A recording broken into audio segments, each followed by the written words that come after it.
Okay, if like me you don't have the proper tools to put in a snap ring and you're having a bit of trouble, position the snap ring, maybe so it's just hanging there. Get your old axle seal that hopefully you maybe haven't destroyed too badly. Put it that way, keeping it all together. Get a 30mm socket or something that fits neatly in there like that without dropping it all, and hammer it in, hopefully.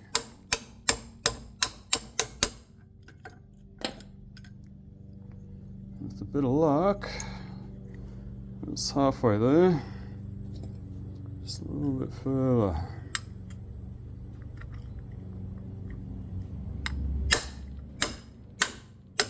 That's got him.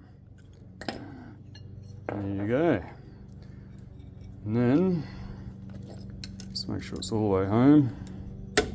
There it is. Look at that. Which is that easy to take off without the right tools. In fact, if you've got a good idea to take them off without the correct snap ring pliers, please let me know in the comments.